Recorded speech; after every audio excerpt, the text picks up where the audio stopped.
कुछ याद आया, दवाई ले जानी है, थोड़ा बिस्कुट ले जाना है, या कोई घर से मिठाई नमकीन बना के ले जाना है, तो जब हम कर्म करते हुए अपने कारोबार को चला सकते हैं, तो क्या बाबा के बच्चे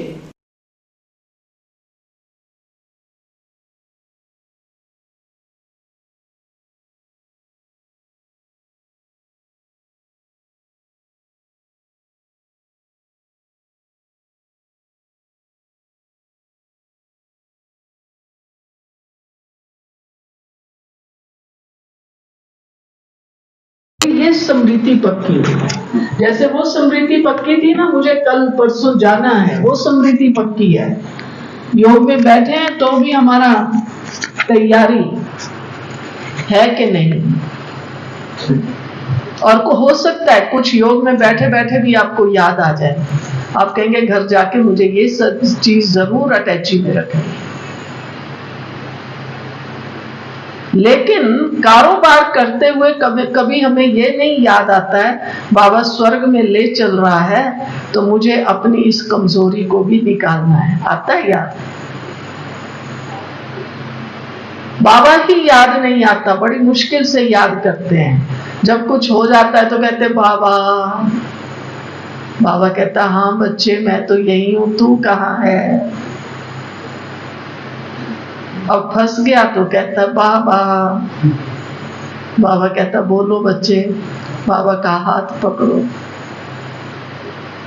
तो ये हमें अपना अभ्यास पक्का करना है। कौन सा अभ्यास? बाबा मेरे साथ है, ये नहीं कहना बाबा ना।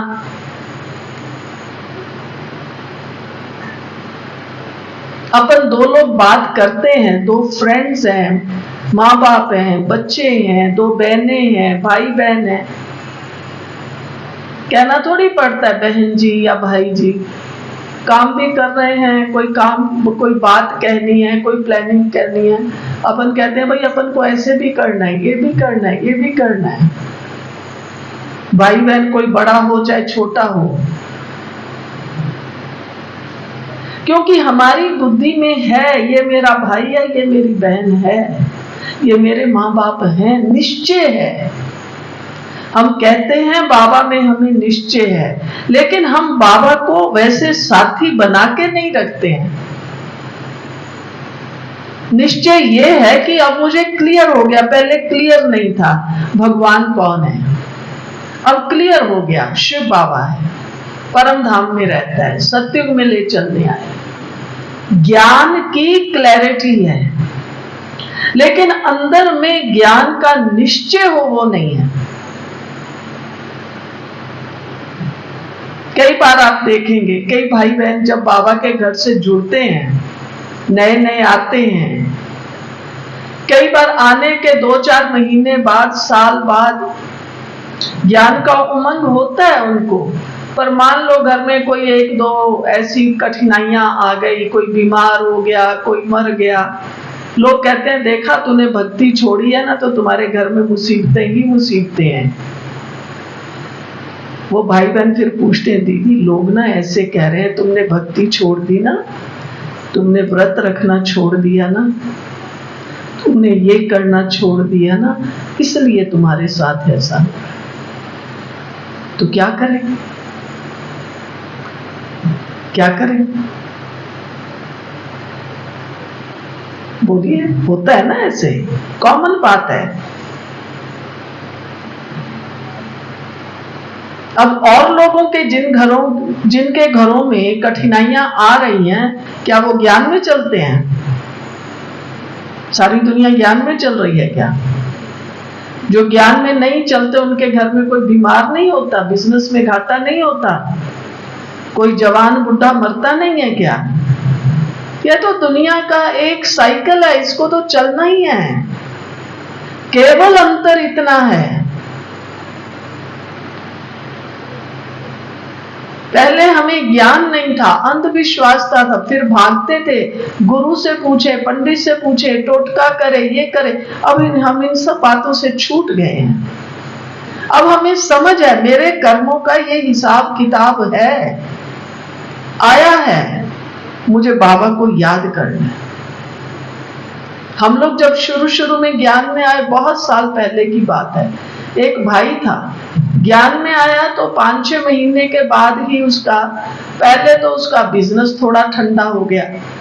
अब नशा का तो ज्ञान का बहुत था, तो 2-4 दोस्तों ने देखा तो ब्रह्मा कुमारी, उन दिनों में ब्रह्मा कुमारियों की जरा ज्यादा ही खातरी थी, अपोजिशन बहुत था। तुम ब्रह्मा कुमारियों के पास गए हो ना तो हो गया। पर उसको निश्चय ऐसा पक्का, कहता मैंने अनेक जन्मों में अनेक लोगों से कर्जा लिया हुआ है, मेरे कर्जे की एक किश्त पूरी हुई। मस्त ज्ञान लोग में जरा भी नीचे पड़े। दूसरों को भी प्रेरणा मिली, जो नए नए भाई बहन निकल रहे थे। फिर कुछ समय के बाद आप देखिए ड्रामा इतना विचित्र है, उसका एक जवान बेटा मर गया। लोगों ने फिर देखा तो ब्रह्मा को, तुम्हारा घर तबाह हो जाएगा। बोलता मेरी दूसरी किश्त, मैं इकट्ठा सारा जो मेरा कर्जा है ना चुका नहीं सकता, दूसरी किश्त की। इतना बाबा में उसका निश्चय पक्का। अब हम स्वयं से पूछें, क्या मैं निश्चय बुद्धि आत्मा हूं?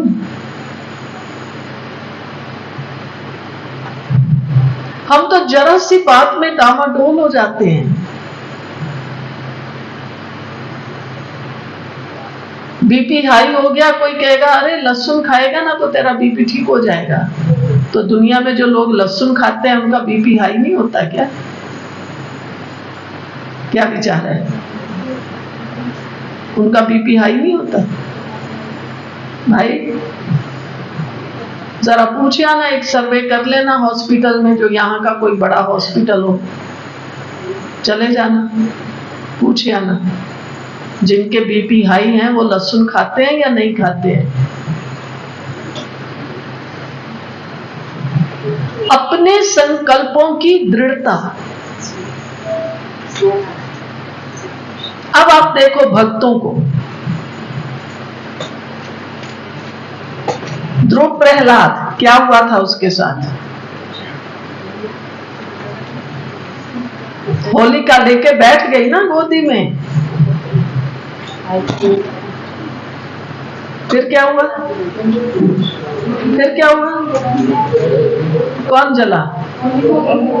होलिका या ध्रुव प्रहलाद जल गया? पक्का है ना? तो फिर शॉल तो होलिका ही ओढ़ के बैठी थी कि ये उसको वरदान था, इसको आग नहीं लगेगी। लास्ट मोमेंट पर भी लेके बैठी, हवा इतनी तेज चली कि वो शॉल उसके ऊपर आ गई और वो उसको आग लग गई। कितने दृष्टांत हैं। मीरा को देख लीजिए, कौन से भक्त की परीक्षा नहीं हुई? एक का नाम बताइए। और किस भक्त की भगवान ने रक्षा नहीं की? लेकिन किन की? जिनको निश्चय था। आप एक चित्र देखते होंगे, भक्ति का एक चित्र है ना, वो बच्चे का दिखाते हैं, शिवलिंग से ऐसे चिपका हुआ है, उसको यमराज लेने आया है और वो उसको छोड़े तो यमराज लेके जाए। इसलिए कोई बहुत बीमार होता है, कहता महामृत्युंजय का पाठ करो, तो माला जपनी शुरू कर देते हैं महामृत्युंजय के पाठ की। तो रोज ही जपो ना, बीमारी आए ही ना। क्या विचार है? महामृत्युंजय का पाठ बीमारियों से छुटकारा दिलाता है। तो वो महामृत्युंजय स्वयं हमारा बाप बन के आया, हम उसको रोज क्यों नहीं याद करते हैं? आप कहेंगे दीदी याद तो करते हैं। हम बिल्कुल याद नहीं करते हैं। क्या विचार है? क्या विचार है भाई? कौन कौन याद करते हैं? अब मैं कह रही हूं आप बिल्कुल नहीं याद करते, क्या बात है? माताएं बिल्कुल नहीं करती। जिसको बाबा ने कई मुरलियों में कहा, एक है नामधारी, एक है लक्षणधारी। अभी 6:30 हो गया है, मैं रोज 6:30 से 7:30 योग में बैठती हूँ। 5 मिनट पहले ही आ जाती हूँ, मैं आके योग में बैठी हूँ। अब उसके बाद योग लग रहा है या नहीं लग रहा, झुटका खा रही हूँ या अलर्ट हूँ, मन बुद्धि इधर उधर भाग रहा है या एकाग्र है।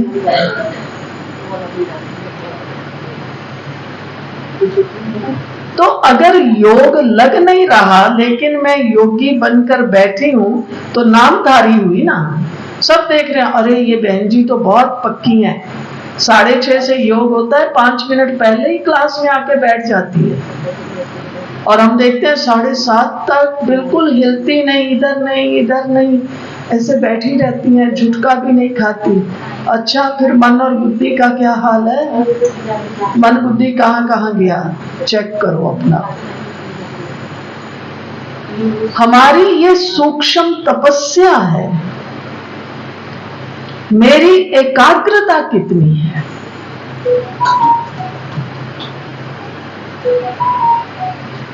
तो हम बाबा के बच्चे तो हैं, योगी भी हैं, नो डाउट, योग लगाते भी हैं, पर योग जिस इंटेंसिटी से होना चाहिए वो नहीं है।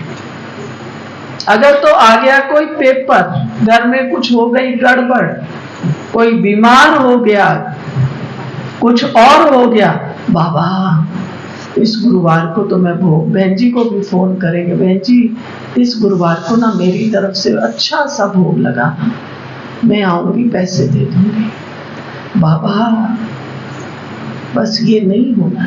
तो अपने आप से हम पूछें, ये जो लगन अब जागृत हुई मुसीबत आने पर, ये लगन मेरी सदा क्यों नहीं जागृत रहती? ये राइट है या नहीं है? तो ये लगन मेरी सदा क्यों नहीं जागृत रहती? पूछो अपने अपने से।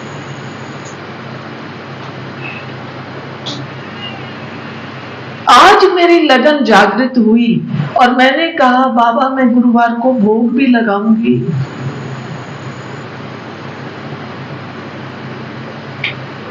अच्छा मेरा ये बच्चा, ये फलाना, ये ठीक हो जाए, धंधा ठीक हो जाए। अभी मैं जो है ना 21 दिन रोज सवेरे नहा के बाबा को भोग लगाऊंगी अमृत वेले, तो रोज क्यों नहीं लगाऊंगी? तो ये जो दृढ़ता है,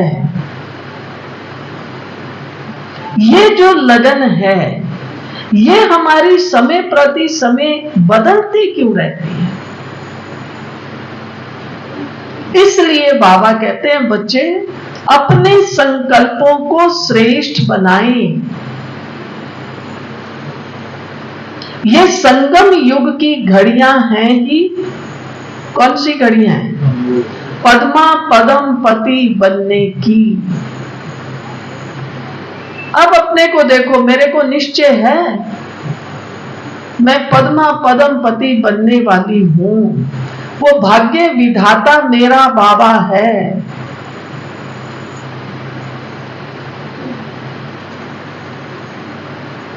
राजा का बच्चा हो कहता थोड़ी है मैं राजा का बच्चा हूं। पता है उसका चाल चलन आप देखिए, उसकी रॉयल्टी देखिए, बात करने का ढंग देखिए, दूर से दिखाई देता है ये राजकुमार है।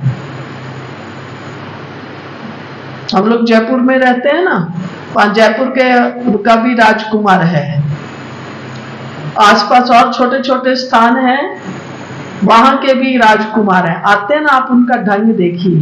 पहनते तो वो सफेद कुर्ता पजामा ही है, पर उनका बात करने का ढंग, उसकी जो शालीनता है, उनकी जो विनम्रता है, वो आम बच्चों में नहीं होगी। इनको ट्रेनिंग दी जाती है, कैसे बैठना है, बड़ों के साथ कैसे बात करनी है। राजाओं के बच्चों को ये ट्रेनिंग दी जाती है। चाहे बच्चा हो चाहे बच्ची हो।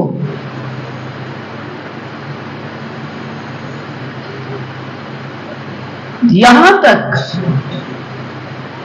शादी से पहले उस लड़की को ट्रेनिंग दी जाती है, तुम्हारे ससुराल में क्या क्या रस्म रिवाज हैं, तुम्हें कैसे चलना है,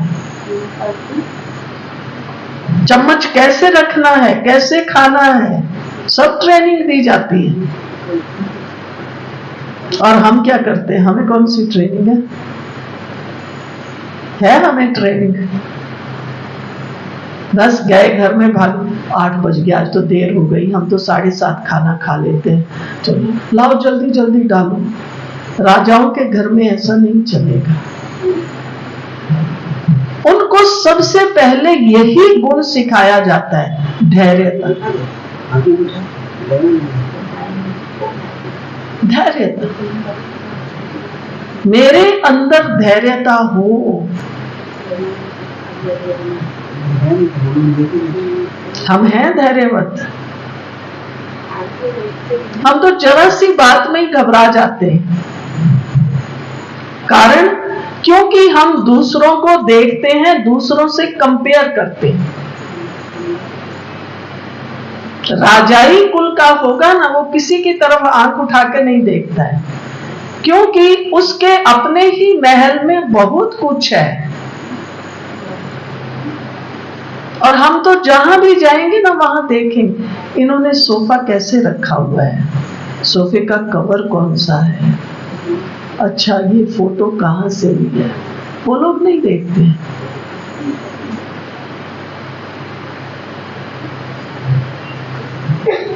आप कभी पढ़िए निकाल के, राजाओं के बच्चों को ट्रेनिंग कैसे दी जाती है, आपको हैरानी होगी। बाबा संगम युग पर हमें भी ट्रेनिंग दे रहा है।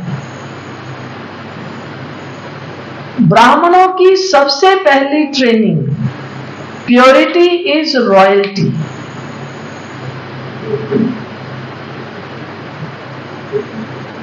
अब कितना बड़ा ये विषय है, कितनी बड़ी डिग्री है, कौन सी?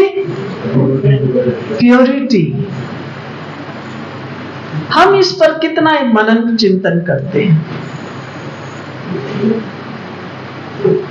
हम बाबा के बच्चे पवित्र हैं, ब्रह्मचर्य को धारण किया है, नो डाउट, इसमें हम सब पास हैं। अब मैंने झूठ बोला, निंदा चुगली की, इसको किस लाइन में डालोगे? पवित्रता है या अपवित्रता है? सोच के बताना। निंदा चुगली में क्या है? ये तो बात की ही जाती है ना, ये ऐसी है, ये ऐसा है। लेकिन अभी हम समझ रहे हैं ना, ये भी हमारा क्या है, ये भी क्या है? पाप है, अपवित्रता है।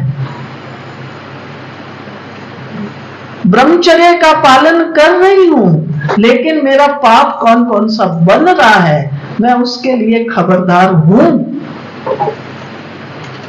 हम कहते हैं ये तो होता ही है ना, जरूरी नहीं हम भाई बहनों की निंदा चुगली करते हैं। जो जहां जहां काम करता है, धंधा करता है, बिजनेस करता है, परिवार है, दरानी जेठानी है, सास बहू है, वो फलाना ऐसा, फलाना ऐसा, फलाने की बहू ऐसी, फलाने की ऐसी, कितनी सहजता से हम एक दूसरे की निंदा चुगली कर देते हैं। मैं समझती हूँ भाई जी, ये कुर्सियां इधर लगा दो ताकि जो आए बैठते जाएं। आप लोग भी बार बार बैठ उठते हैं, तो आप विचार कीजिए कि हमारे दिन में पाप बन रहे हैं या पुण्य बन रहे हैं? क्या विचार है? पाप बन रहे हैं, पुण्य बन रहे हैं? हाँ भाई, पाप बन रहे हैं, पुण्य बन रहे हैं? पक्का एग्री? देख लो, आप सबने स्वीकार किया है। तो अब हमें अगर ये रियलाइज हुआ है कि सचमुच हम बाबा के बच्चे पवित्र बनने के बाद कर क्या रहे हैं, तो आज से अपने अंदर अभी से ही प्रतिज्ञा करो, हमें किसी की भी निंदा चुगली नहीं करनी है,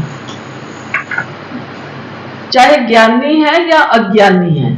ऐसे नहीं हम भाई बहनों की तो नहीं करते हैं, तो परिवार वालों की क्यों करते हैं? मेरा भाई ऐसा, मेरी बहू ऐसी, मेरी भाभी ऐसी, मेरा फलाना ऐसा। नहीं, बाबा ने ऐसे कहा है क्या? उनकी निंदा चुगली करो तो पाप नहीं लगेगा, ऐसे कहा है? आप निंदा चुगली ज्ञानी की करें, अज्ञानी की करें, पाप तो पाप ही है।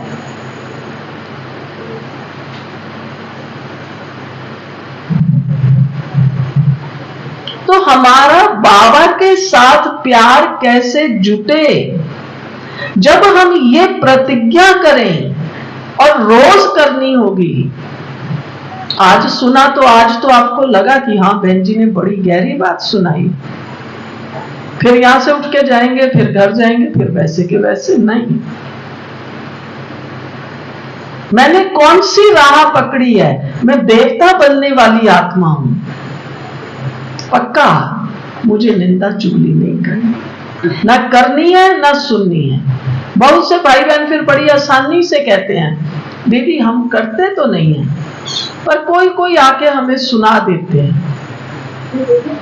तो चंद्रमणि दादी जी को एक बार एक भाई ने ऐसे ही कहा दादी, मैं वहीं बैठी थी, कहा दादी मैं ना किसी की निंदा चुगली नहीं करता, लेकिन कोई कोई आके ना मेरे को ही सुनाते हैं, फलाने का घर ये हो गया, फलाना ऐसा है, फलाना ऐसा है। तो हमारी चंद्रमणि दादी जी थी ना, वो हर बात को कैसे कहती थी, हाँ बड़ी से बड़ी बात भी कहनी होगी ना तो हंस हंस के कह देती थी, बहुत हंसती थी दादी जी। तो दादी ने कहा तेरे को पता है? वो बेचारा भाई भी देखने लगा दादी क्या कहेगी। तेरे को पता है? सबको पता है कूड़ेदान का है। कहता मैं किसी को फोन भी नहीं करता, किसी के घर नहीं जाता, मेरे को आके लोग सुनाते हैं दादी, मैं तो किसी की। दादी ने कहा गली मोहल्ले में रहते हैं ना, सबको पता होता है कूड़ा कहाँ फेंकना, वही फेंकते हैं या अपने घर के आगे फेंकते हैं? तो कई कहते हैं हम तो जी कभी किसी की बुराई नहीं करते, पर हमें वो सोचते हैं हम शायद बहुत होशियार हैं जो हमें सब आके सुना के जाते हैं। भाई की आंखें खुल गई। दादी ने कहा पता है वो सब समझते हैं कूड़ा डालने की जगह का है, वो बेचारा तो चुप। फिर दादी बहुत हंसाती थी। कई बार हम बहनों की क्लास में कहती थी कभी भी अपने को सियाना ना समझो, मैं बहुत सियानी हूं इसलिए सब आके शायद बातें सुना के मेरे से राय लेते हैं ना, वो आकर बातें सुनाकर तेरे भाग्य को लकीर लगाते हैं। मैं जितनी देर बैठ के किसी की निंदा चुगली सुनूंगी मेरा भाग्य बना, मैं तो बहुत योगी हूं ना, मैं तो बहुत सियानी हूं। हाँ किसी की प्रॉब्लम है, कोई झंझट है, वो जहां बताना चाहिए वहां बताया गया और हल मिला, दैट्स ऑल। लेकिन निंदा चुगली के रूप में करना वो हमारा पाप है। क्या विचार है आप सबका? तो अब जबकि विनाश की घड़ियां एकदम पास है, विनाश शुरू हो चुका है, कब होगा नहीं, एक तो ये पक्का कर लो सब भाई बहन, विनाश शुरू हो चुका है। आगे हम लोग आप में से भी कई होंगे जो पिछले 20-30 सालों से ज्ञान में चल रहे हैं, अंत आएगा तो देखेंगे अरे कल योग कर लेंगे, तब हम अपने हाँ ये आदत भी बदल लेंगे। तो मीठे भाई बहनों अब समय आ गया है, अब जिसको बदलना है बदल लो। आगे आगे चलकर जब परिस्थितियां खराब हो जाएंगी, आप बदलना चाहेंगे, आप योग करना चाहेंगे, आप कर नहीं सकेंगे। फिर तो आपकी बुद्धि जाएगी बार बार बाहर, अरे बाहर आवाज आ रहा है, पता नहीं किसने किसको मारा है, पता नहीं कौन आया, कोई चिल्ला रहा था। तो फिर हम अंदर में भयभीत होंगे। फिर योग लगेगा?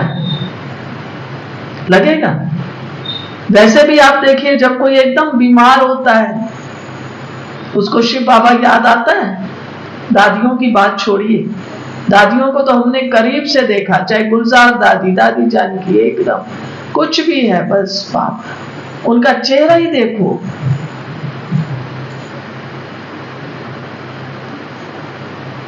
हम भी जरा अपने अपने चेहरों का एक फोटो, आजकल तो सबके पास है ना फोन, सेल्फी निकाल लो। तो अब हमें इन बातों के लिए सावधान होना है। ऐसा नहीं हाँ करेंगे। अब तो वो समय है जब हम अपना कोर्स रिवाइज कर रहे हैं। मेरे अंदर कौन कौन सी कमी रह गई? अच्छा, मेरी एकाग्रता भी कम है, बस अब आज से मुझे एकाग्रता बढ़ानी है। हर घंटे बाद में 5 मिनट बैठ के बाबा को याद करूं, बस मैं बाबा के साथ।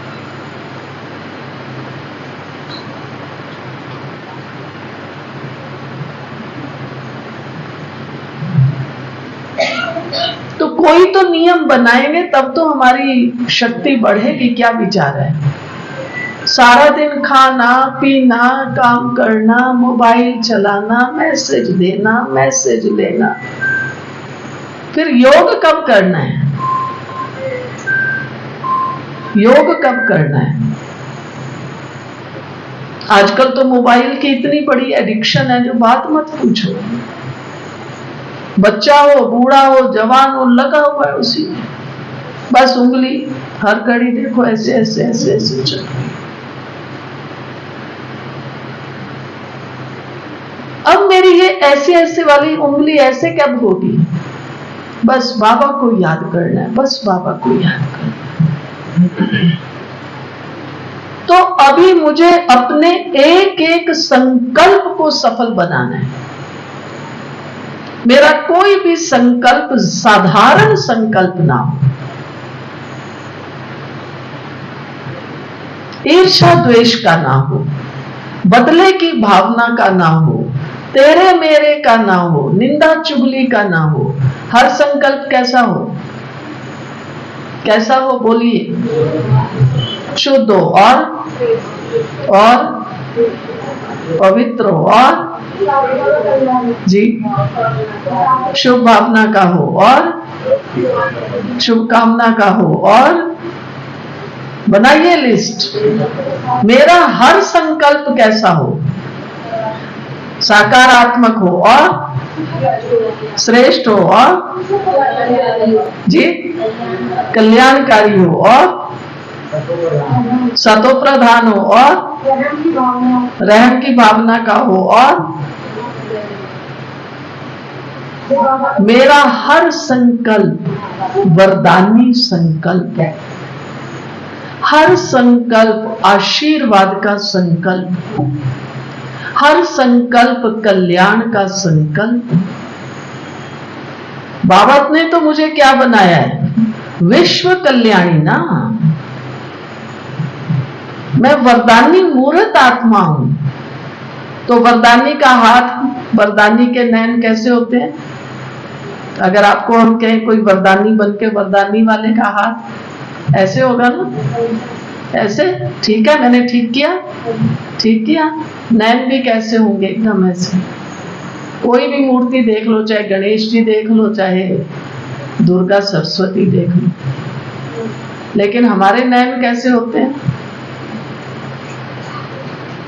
अब देखो हमारे नयन सारा दिन कैसे होते हैं।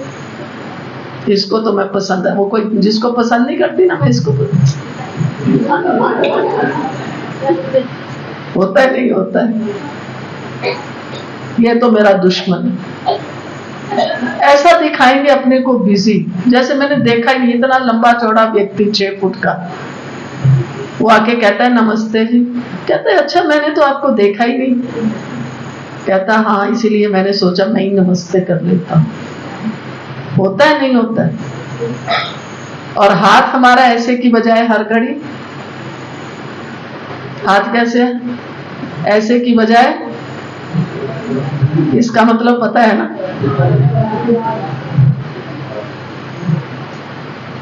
जरा सी बात होगी, बच्चे को भी हाथ यूं दिखाते हो या यूं दिखाते हो?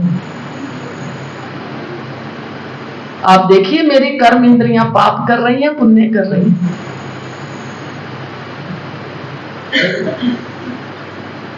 तो ये पुरुषार्थ वर्तमान में हमें करना है। एक एक कर्म इंद्रिय की ट्रेनिंग देखना कैसे है। कोई सामने आ गया, चाहे मेरी बनती है या नहीं बनती है, मैंने रिस्पेक्ट दिया। अभी तो हमें बहुत सावधान रहना है। क्यों सावधान रहना, बताइए? हैं? जी, सबकी नजर ब्रह्मा कुमारियों पर, तो डरपोक हो क्या? वो तो लोग किसी ना किसी को तो देखेंगे, ब्रह्मा कुमारियों को भी देखेंगे, देखने दीजिए। और बताइए जी। सत्युग की स्थापना हमारे द्वारा हो रही है। अच्छा, और हम सैंपल हैं। और जी, अंत है तो डरते क्यों हो? होने दो अंत। दुनिया मरेगी, हम भी मर जाएंगे, इसमें क्या चिंता है? वो तो लोग कह ही देते हैं, आप जरा सा गुस्सा करो कहेंगे अच्छा ब्रह्मा कुमार कुमारी बन के गुस्सा करते हो, वो तो बोल ही देते हैं। और बताइए, संगम युग की वैल्यू कितनी है? बाबा कहते बच्चे एक का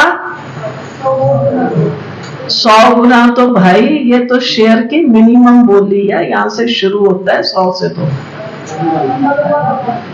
पद्मा पदम गुना, पदम में कितनी जीरो लगती हैं भाई? लेन देन करते हो, पैसे की व्यापार करते हो, बताओ पद्म में कितनी जीरो लगती है? गूगल बाबा से ही पूछ लो जी। पदम में 15 जीरो लगती हैं। करोड़, 10 करोड़, अरब, फिर वो नील, कमल, शंख, लास्ट में पद्म है, तो 15 या 16 जीरो लगती हैं। तो आप देख लीजिए, 2 जीरो तो लगी हुई हैं। हम अभी जो करेंगे 100 गुना तो जमा है ही है। मैंने आपको 100 तो शुरू ही 100 से होता है ना, हमारा इससे नीचे शुरू ही नहीं है। आप कोई भी यहाँ चीज ले लीजिए, कोई भी सेवा कर लीजिए, कुछ भी कर लीजिए। मैंने आपको प्यार से बोला ओम शांति भाई साहब, 100 गुना जमा। आप आए, मैंने कहा आओ बहन बैठो, पानी पियो, 100 गुना जमा। वो तो मेरा 100 जमा हो रहा है, लेकिन मेरा 1000 गुना और लाख गुना और पद्म गुना कब जमा होगा? एक है आप आए, अच्छा ये आए हैं, अरे भाई छोटी बहन को तू पानी पिला देना। एक है मैं भी, अच्छा कोई नहीं था मैं ले आई, लो बहन पानी तो पियो, इतनी गर्मी में आए। लेकिन सचमुच मैंने दिल से, भाव से वो किया। जिनकी रही भावना जैसी, दिन देखी प्रभु मूरत ऐसी। मैंने किस भावना से उसका सत्कार किया? ये बाबा का बच्चा आया है, ये सत्युग में जाने वाली आत्मा, देवी देवता बनने वाली, क्या ये भावना आई? या ये फलानी बहन आई है, फलाना भाई आया है? मम्मा बाबा का जो दूसरों को साक्षात्कार होता था, बाबा को जो देखते थे, तो उससे बाबा से विष्णु चतुर्भुज का, नारायण का साक्षात्कार होता था, क्योंकि बाबा की भावना वैसी थी। आप सुनो कभी मुरली में बाबा को कितना नशा रहता था। मधुबन में जाएंगे ना, वो जो हिस्ट्री हॉल है भाइयों की तरफ, जो पहला दरवाजा है, वहां देखो लक्ष्मी नारायण का उस चित्र है और उसके ऊपर श्री कृष्ण का चित्र है। तो बाबा कई बार मुरली में भी आता है, आप ध्यान से सुनेंगे। बाबा कहते बच्चे देखो मैं कल जाके ये मिचनू मिचनू बनने वाला हूं। कहता है बाबा? नहीं कहता। आप उस महावाक्य को उस समय पढ़ के देखिए, ऐसा फील होता है। बाबा को ऐसे लग रहा है जैसे बस अभी मुझे बाजार जाना है, मैंने ये साड़ी बदली, मैं कहूंगी वो दूसरी ले आओ फ्रेश। बाबा को ये फीलिंग थी, बस अभी ये छोड़ा, मैं ये बनने वाला हूं। हम तो अभी तक देह अभिमान में इतने फंसे हुए हैं, बात मत पूछो, ये तो याद ही नहीं आता मैं ये बनने वाला हूं। आता है दिन में याद हम लक्ष्मी नारायण बनने वाले हैं? ईमानदारी से अपने अपने को चेक करो, हाथ नहीं उठवाती। आता है दिन में कभी याद? कितनी बार याद आता है मैं देव, इतना ही चलो मैं लक्ष्मी नारायण तो नहीं बनने वाली, मैं देवता बनने वाली हूँ, कितनी बार याद आता है? मुरली सुनते समय, बाकी मुरली तो आप 1 घंटा सुनते हो, बाकी सारा दिन क्या करते हो? फिर देवता नहीं होते तो फिर क्या बन जाते हो? सही कहा आपने, हमें जरूर रियलाइज करना है मेरी स्थिति कहां है। भगवान ने मुझे चुना है, मैं देवता बनने वाली आत्मा। प्रतिदिन कम से कम एक बार जब आप बैठते हैं तो 1.5 घंटा एक ही स्थिति में बैठो।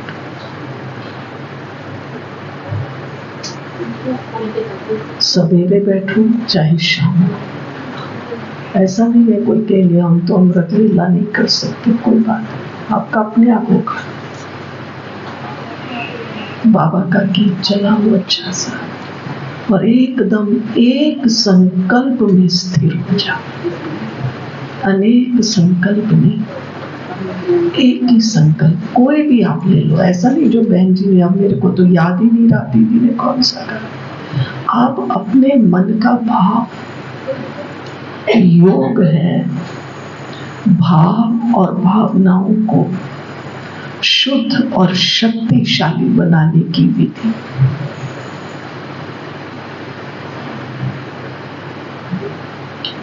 मन में मैं सोचती हूँ मैं शुद्ध हूँ, भगवान की बच्ची हूँ, और फिर बातें और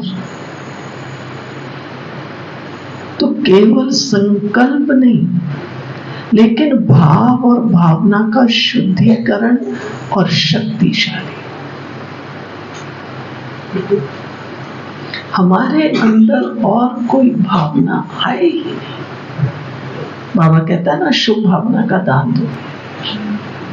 फिर हम पूछते हैं भाई बहनों से, शुभ भावना का दान देते हैं? अगर आपसे पूछूंगी आप भी कहेंगे हाँ जी। कितनी देर देते हैं? तो कहेंगे, कोई कहेगा सवेरे, कोई कहेगा शाम को। 1 घंटा 2 घंटा योगदान देते, कहते हो ना ऐसे, शुभ भावना का दान। बहन जी 2 घंटा तो दे देते हैं। दिन और रात 24 घंटे का है। ध्यान से सुनना बात। 2 घंटा मैंने शुभ भावना का दान दिया, ठीक। फिर 22 घंटा क्या किया? 22 घंटा क्या किया? जवाब दो। 2 घंटा शुभ भावना का दान दिया, और 22 घंटा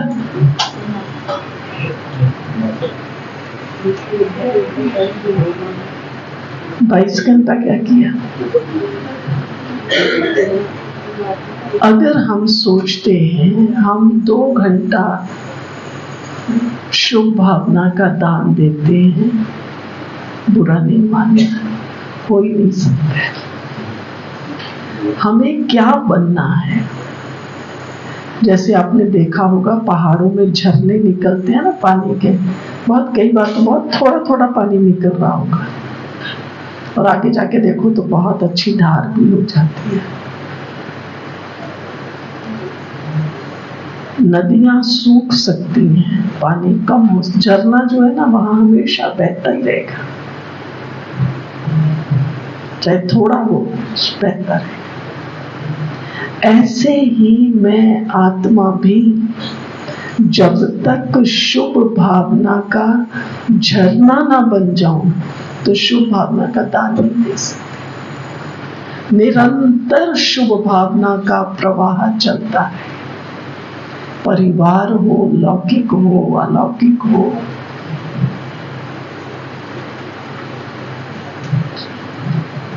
जॉब हो, बिजनेस हो, कहीं भी मैं कैसी दिखाई दूं सबको, ये शुभ भावना का झरना है। शुभ भावना, जब हम शुभ भावना का झरना बन जाएंगे तो हमें फिर कहना नहीं पड़ेगा, मांगना नहीं पड़ेगा, मेहनत नहीं करनी पड़ेगी। मैं हूं ही शुभ भावना का झरना, क्योंकि मैं बाबा के पास हूं। फिर देखो आपको कितना आनंद आएगा, कितनी शक्ति आएगी। तो आज से पक्का कर लीजिए, हर घड़ी शुभ भावना का मैं झरना। कुछ भी हो, घर परिवार में दुख सुख सब आएगा। आप कहेंगे घर परिवार में आता है, सेंटर में रहने वालों को नहीं आता दुख सुख? क्या विचार है? आता है, नहीं आता है? जहां ये शरीर, ये देह है, वहां दुख सुख तो आएगा ही। लेकिन मैंने मन बुद्धि को कितना ऊपर उठाया है। कई बार आपने देखा होगा, आप हॉस्पिटल जाएंगे, कभी ब्लड टेस्ट कराने जाएंगे, कभी इंजेक्शन लगवाने जाएंगे। कोई तो होते हैं इंजेक्शन लगाने वाला आता है, कहता ले भाई लगा दे, वो लगा भी देता है, वो लगवा के चला भी जाता है। और कोई कोई क्या कहता है, कहता है भाई लगाएगा ना, दर्द नहीं होनी चाहिए, मेरे को दर्द बहुत ज्यादा होती है। अब वो सुई चुभेगी, वो दर्द तो जिसने पहले लगवाया उसको नहीं होती, पर ठीक है, पता है ना। वो बेचारे लगाने वाले भी दो चार उसको पकड़ते हैं, उसके हाथ को, फिर इंजेक्शन लगाते हैं। दिमाग में अपना सोच है, ऐसे मेरा सोच अब ये कौन सा, सब बातों से ऊपर। सर्वेंट लेट आता है, बहू बेटा देर से उठते हैं, काम वाली छुट्टी मारती, ये सब तो होना है, नहीं होना? आप रो लो, चिल्ला लो, लड़ लो और शांति से रह लो, आपके ऊपर। तो क्या करोगे?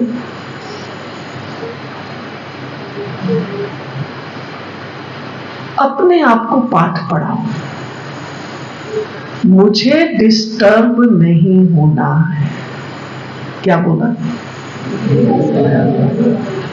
किस किस को होना है डिस्टर्ब? हाथ उठाओ। समझ गए ना? कुछ भी हो, अभी कलयुग पूरा हुआ, संगम भी पूरा हो गया है। अभी तक डिस्टर्ब होते रहेंगे तो फिर जमा कब करेंगे कमाई? ये मेरा कमाई जमा करने का समय है, मुझे जमा करना है, जमा करना है, जमा करना है। अब हमारे मन में एक ही, जैसे सीजन होता है ना हर चीज का, अभी कौन सा सीजन है? आम का सीजन है ना। और फल बेचने वाला क्या सोचेगा? अच्छे से अच्छा, बढ़िया से बढ़िया आम ला के रखो ताकि मेरी बिक्री खूब हो, मैं कमाई, यही तो कमाई का सीजन है। फिर ये 2 महीने के बाद आम खत्म हो जाएगा, फिर क्या करूंगा? फिर सर्दी आती है, किसी का वूलन का धंधा है, वो सोचता है यही तो टाइम है, अभी तो बिकेगा, जैसे तैसे करके बेचेगा। अभी हमारा कौन सा टाइम है? कौन सा टाइम है? अपने पुण्य की कमाई जमा करने का। और कितने समय के लिए? 21 जन्म तो गारंटीड है, शेष 63 जन्मों की भी कमाई है। अगर मैं 4th फ्लोर पे रहती हूँ और आप 2nd फ्लोर पे रहते हैं, नीचे पहले कौन पहुंचेगा? 4th वाला। 4th वाला 3rd में आएगा, 2nd में आएगा, तब 1st आएगा। अब जिन आत्माओं ने सत्युग की कमाई की हुई होगी, वो नीचे कैसे आएंगे?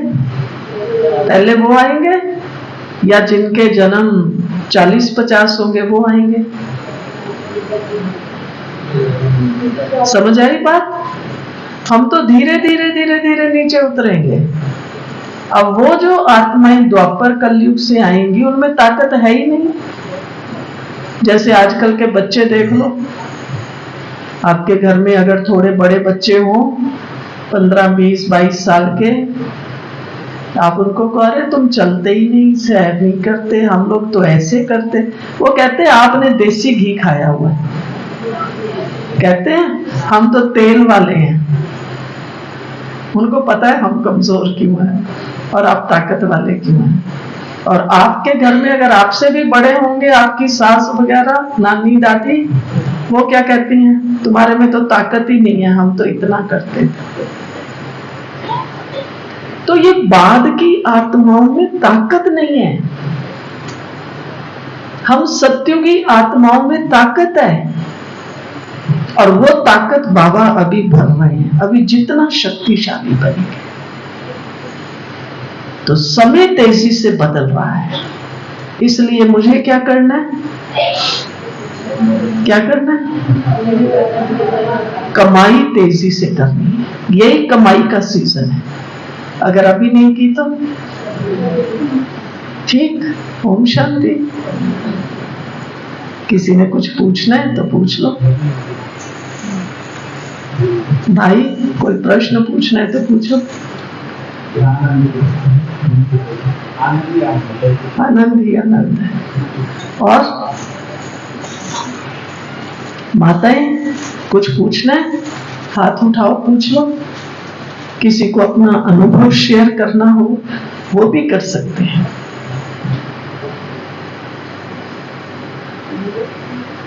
नहीं? हाँ बोलो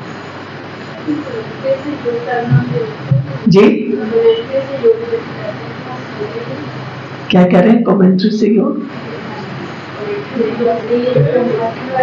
कमेंट्री से बेशक योग करिए, जब तक हमें अभ्यास नहीं है। लेकिन जब हम अभ्यासी हो जाते हैं तो आपको अपने आप लगेगा नहीं, साइलेंस होना चाहिए। शुरू में आप साइलेंस में बैठेंगे, आपका योग नहीं लगेगा, क्योंकि अभी अभ्यास नहीं है। जैसे बच्चा है ना, कैसे लिखता है ABC? कौन सी कॉपी लेके आता है? क ख कौन सा लिखता है? वही बच्चा फिर थोड़ा बड़ा होता है, फिर कैसे लिखता है? फिर रनिंग में कैसे लिखता है? फिर प्लेन कागज पर भी लिख लेता है। पहले वो 4 लाइन वाली पे। ऐसे शुरू में हमें भी कमेंट्री की जरूरत है, लेकिन बाद में कमेंट्री की नहीं जरूरत है। लेकिन लंबे समय का अभ्यास चाहिए, 8-10 दिन में नहीं, बीच में टूटना नहीं चाहिए। निरंतर हम कोई भी, जैसे मैंने आपको कहा ना, सवेरे या शाम, दोनों में से कोई भी एक समय अपना निश्चित कीजिए। मुझे सवेरे 5 से 6:30 बैठना है, बैठो, नहा धो के बैठो। चलो मुझे को सवेरे थोड़ा आलस आता है, अभ्यासी नहीं हूं, मैं शाम को बैठूंगी 6 से 7:30, 5 से 6:30, जैसी जैसी जिसको सुविधा है। लेकिन मुझे 1.5 घंटे की एक सिटिंग जरूर करनी है, तभी हमें योग का अनुभव होगा। बाकी वो ठीक है, आते हैं फिर 2 मिनट बाबा के कमरे में जाते हैं, वो तो ऐसे ही है। जैसे अपन आते हैं ना सवेरे क्लास में, फिर एक दूसरे से क्या कहते हैं, हेलो, ओम शांति।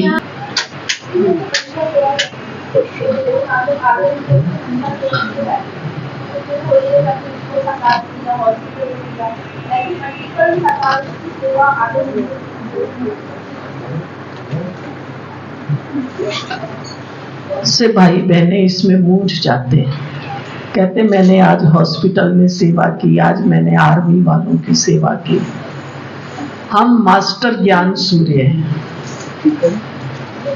ठीक है?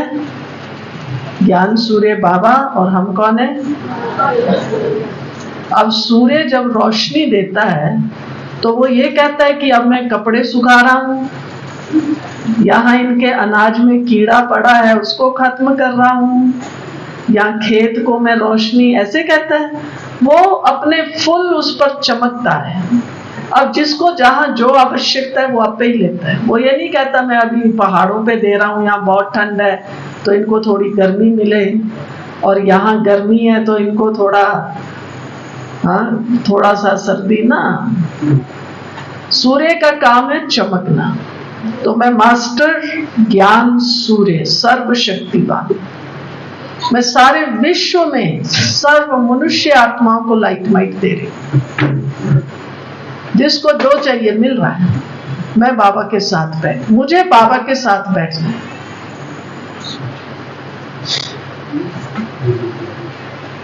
ऐसे देना, एक एक को नहीं।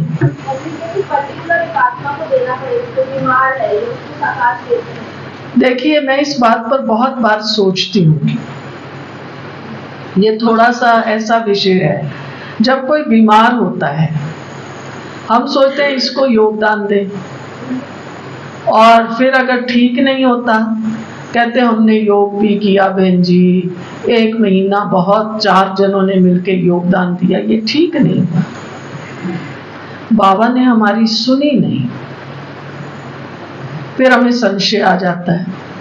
पहले हमें सिद्धांत को समझना है। जीना मरना आना जाना ये इस दुनिया का सिद्धांत है। समझ में आ गई बात? मुझे भी जाना है एक दिन, नहीं जाना?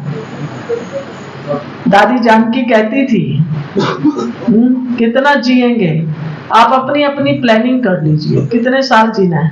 100 साल किस किस को जीना है? हाथ उठाओ। हैं? ए दिल्ली वालों को बड़े कमजोर हो।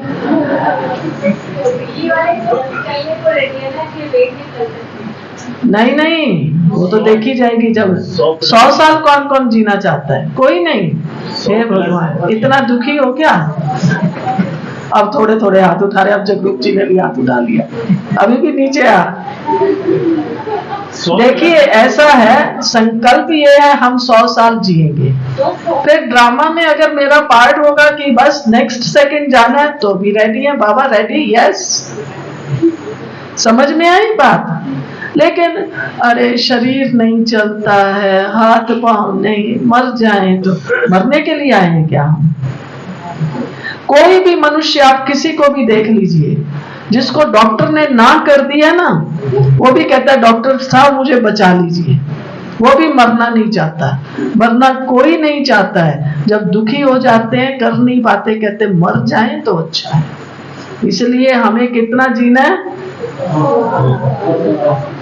100 साल तो कम से कम हमें जीना ही जीना है?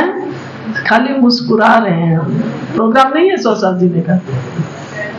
इसलिए अपनी हेल्थ वेल्थ सब ठीक रखिए, एक्सरसाइज भी करिए, भोजन भी ठीक से खाइए। क्या खाना पीना वो एक अलग विषय है, वो मैं नहीं लूंगी अभी। लेकिन हाँ, अपने को प्रसन्न रखिए। मैं 100 साल जीऊं या 100 दिन जीऊं, मैं जितने दिन जीऊंगी प्रसन्नता से जीऊंगी। ऐसे नहीं आज मैं रो रही हूँ, आज मेरा मूड ऑफ हो गया, मुझे इस बहन ने ऐसे कह दिया, भाई ने ऐसे कह दिया, माँ ने ऐसे कह दिया, पड़ोसी ने ये कर दिया, अरे मेरे साथ ठगी। जो हो गया हो गया, अब क्या करें, हो गया तो। माँ ने डांट दिया, हिसाब किताब पूरा हुआ, खुश हो जाओ। बेटे ने नहीं सुना, बहुत अच्छा है, मैंने भी पिछले जन्म में नहीं सुना होगा। आई थी ना एक बाबा की मुरली, एक माता ने कहा बाबा मेरा पति मानता नहीं और मुझे बहुत मारता है। बाबा ने कहा बच्ची तूने भी पिछले जन्म में बहुत मारा होगा। तो सबका हिसाब किताब आप खुशी खुशी चुप तो कीजिए ना। लेकिन जीना 100 साल है, लेकिन कैसे जीना है? खुशी से जीना है। बीमारी में नहीं जीना, लंगड़े होके नहीं जीना। ठीक है, आयु अनुसार होता है, लेकिन ठीक शक्तिशाली, अपने संकल्पों को श्रेष्ठ बनाना। ठीक है ये बात। तो इसलिए खुशी से जियो। और योग की हमारी जो स्थिति है वो ये होनी चाहिए, 1 मिनट बैठे या 1 घंटा बैठे, कैसे बैठ रहे हैं, मैं विश्व को योगदान, नहीं ऐसे नहीं, शुद्ध आत्मा हूँ, शुद्ध आत्मा हूँ। फिर ये तो वही बात है, आपका बच्चा स्कूल में जा रहा है, कोई पोता कोई बच्चा किसी का, रोज आके माँ पूछती है, बच्चे तूने क्या सीखा? कहता मेरी मैम ने जो है ना मेरे को A for apple, B for bat, अच्छा 2-3 मिनट बस यही सिखाया, आगे नहीं तुम्हारे स्कूल में पढ़ाते क्या? फिर एक दिन आके कहता है माँ मेरे को ना आज मैम ने सिखाया baa baa black sheep have you any wool. माँ खुश होती है। फिर वो साल बीत जाता है, वही गाता रहता है।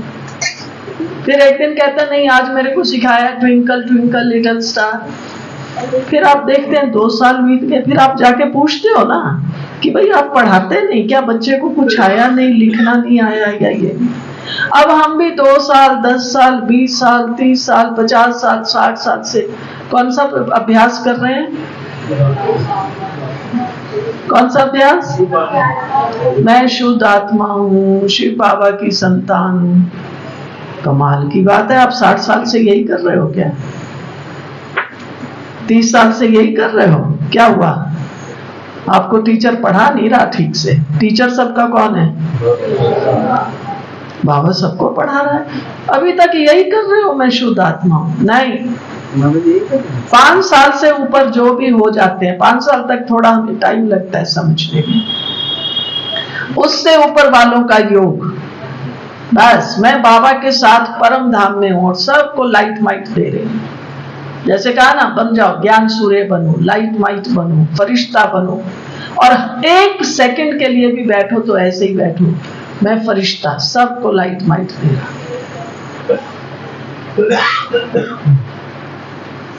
ये है हमारा योग। समझ में आई बात? तो ये योग का अपना हमें लेवल लाना है। ठीक ठीक, ओके। ओम शांति। संजय भाई माइक दे दो। संजय भाई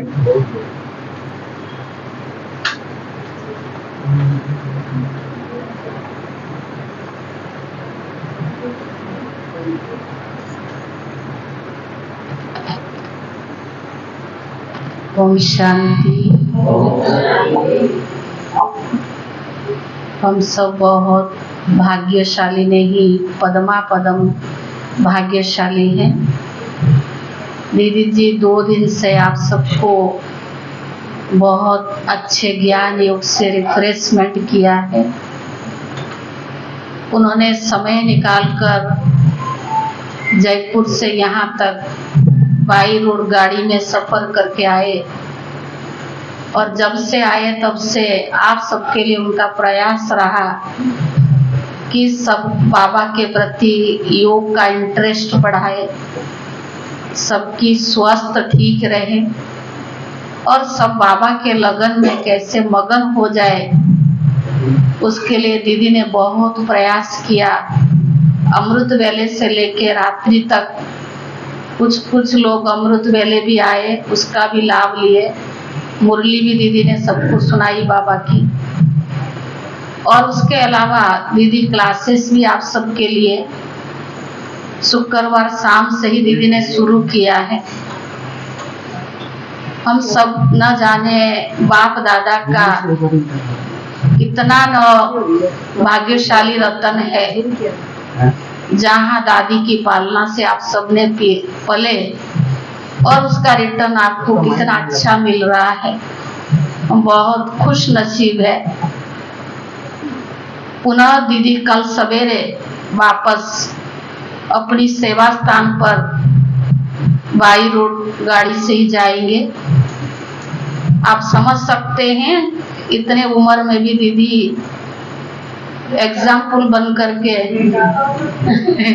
फिर भी 75 तक तो होगी, जो भी है। पर दीदी जानकी दादी की तरह हमेशा कहता हूँ अभी यंग है, अभी हम दादी हमेशा कहा करते थे, जानकी दादी, अभी मैं 16 साल की हूँ, पर इनकी उमंग उत्साह, इनकी बाबा के प्रति प्यार, साकार मम्मा बाबा ने जो इन लोगों में भरा है वो आपको प्रत्यक्ष रूप में दिख रहा है और इन्होंने दिया भी है। तो हम सबका उनका आने का सफल तभी होगा जो उन्होंने हमारे लिए इतना समय, एनर्जी दिया और प्रयास किया कि बाबा के सब बच्चे उस एक के साथ लगन में मगन कैसे रहें। तो दीदी कल सवेरे जाएंगे, आपको मुरली नहीं सुनाएंगे क्योंकि जल्दी सवेरे थोड़ा रोड खाली होता है, इस वजह से रास्ता खाली मिलेगा तो जल्दी 6 साढ़े 6 बजे अंदर निकलेंगे ताकि जयपुर में 11 बजे के अंदर पहुंच जाएंगे। दीदी को आप सब एक हाथ से ताली बजाकर या उनको छुट्टी देंगे। छुट्टी तो क्या दीदी, तो है ही सूक्ष्म में जो भी बाबा के बच्चे हैं, हम सब एक ही परिवार के हैं, कोई कहाँ सेवार्थ निमित्त है। तो ऐसे दीदी की हम बहुत ही क्या कहेंगे, ऋण कहें या दीदी की हम रतन कहें, जो इतना हम सबको रिफ्रेश किया। और हमें तो ऐसा लगता कि उस मकान में जैसे कि कोई लाइट और माइट देने वाला शक्ति हमारे पास हाजिर है, अनुभव होता है, हमें रौनक हो जाती है जब कोई आता है। तो हम भी बहुत अपने आप को भाग्यशाली अनुभव करते कि दीदी जो हमारे पास आए। अभी आप सबको दीदी के हाथ से ही टोली मिलेगी, लेकिन पहले लाइन जहाँ से शुरू बैठे हैं वहाँ से धीरे धीरे आएंगे, दीदी से दृष्टि लेते हुए लेके जाएंगे। ऐसा ना हो कि पीछे वाले आगे आ जाए। एक बात आप सबको ये ध्यान पर होना चाहिए, जो बड़े हमारे पास आते हैं, समय निकालते देते हैं, तो आप लोग उस समय मोबाइल जो है स्विच ऑफ करके बैठना चाहिए। हम देख रही थी पीछे बैठकर मोबाइल में बात भी कर रहे, बार बार उठ के जा रहे हैं। हमारे सवेरे जो भी क्लास में भाई बहनें आते हैं, अभी 11 दिन तक योग चल रहा है, 6:30 6:15 पौने 6 से शुरू हो जाती है आना, टाइम पर पहुंचते और योग का आनंद भी लेते हैं। लेकिन उन लोगों ने कभी मोबाइल स्विच ऑन नहीं करके रखते। मुरली के बाद भले करे, लेकिन मैं समझती हूँ एक बार कोई दीदी या कोई भाई आए थे कि कहा था कि कोई भी मुरली के समय मोबाइल ऑन नहीं रखना। इसलिए जो भी है ना, ये बड़ों के प्रति, बाबा के प्रति हमारा रेस्पेक्ट होता है। वो इतना समय निकाल करके हमारे लिए आए हैं, हम उसका आनंद लेने के बजाय मोबाइल के आनंद ले रहे हैं। इसलिए आप सबसे रिक्वेस्ट है, कभी भी कोई बड़े आते हैं, हॉल के अंदर एंट्री करते हैं तो आप मोबाइल स्विच ऑफ करिए। अभी आप सबको भी समय हो गया है, दीदी हाथ से सभी लेंगे और जैसे पहले लाइन से शुरू हो जाएंगे। ले आइए सुधीर भाई, कोई भी पीछे से ना ले दे, आगे से सब दीदी का दृष्टि लेते हुए लेकर जाओ।